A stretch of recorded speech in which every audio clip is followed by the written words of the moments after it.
తెలంగాణకు పెట్టుబడులు వెల్లువెత్తాయి. దావోస్ టూర్లో సీఎం రేవంత్ రెడ్డి బృందం ప్రముఖ సంస్థలతో కీలక ఒప్పందాలు కుదుర్చుకుంది. మొత్తం 10 ప్రముఖ సంస్థలతో ఒప్పందాలు కుదరగా ఈ ఒప్పందాల విలువ 1,32,000 కోట్ల వరకు ఉంటుందని తెలుస్తోంది. రాష్ట్రానికి పెట్టుబడులే లక్ష్యంగా 3 రోజుల పాటు దావోస్లో పర్యటించింది సీఎం రేవంత్ రెడ్డి బృందం.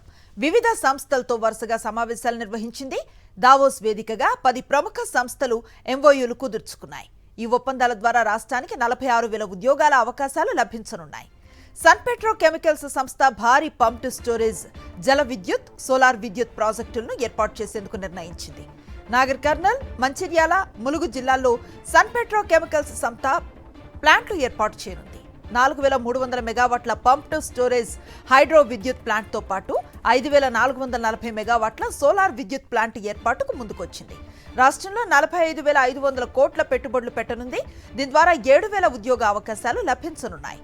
ఇక Amazon Web Services, AI, cloud services data సెంటర్స్లో 65,000 కోట్ల రూపాయల పెట్టుబడులు పెట్టేందుకు ముందుకు వచ్చింది.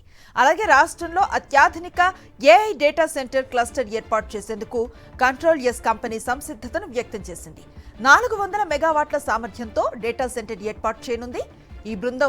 ఈ ఒప్పందం విలువ 10,000 కోట్లు కాగా 3,600 మందికి ఉపాధి లభించనుంది. ఇక జేఎస్డబ్ల్యూ సంస్థ రాష్ట్రంలో మానవ రహిత ఏరియల్ సిస్టమ్స్ తయారీ యూనిట్ ఏర్పాటుకు గ్రీన్ సిగ్నల్ ఇచ్చింది. రక్షణ రంగంలో అత్యాధునిక సాంకేతిక పరిజ్ఞానంతో పాటు తెలంగాణ అభివృద్ధిలో ఈ ప్రాజెక్టు క్రియాశీలకంగా మారనుంది. ఈ సంస్థ 800 కోట్ల పెట్టుబడులు పెట్టనుండగా 200 ఉద్యోగ అవకాశాలు రానున్నాయి. రాష్ట్రంలో ఇంటిగ్రేటెడ్ ప్రైవేట్ రాకెట్ తయారీ, ఇంటిగ్రేటెడ్ అండ్ టెస్టింగ్ యూనిట్ ఏర్పాటు చేసేందుకు స్కై రూట్ ఏరోస్పేస్ సంస్థ ముందుకొచ్చింది.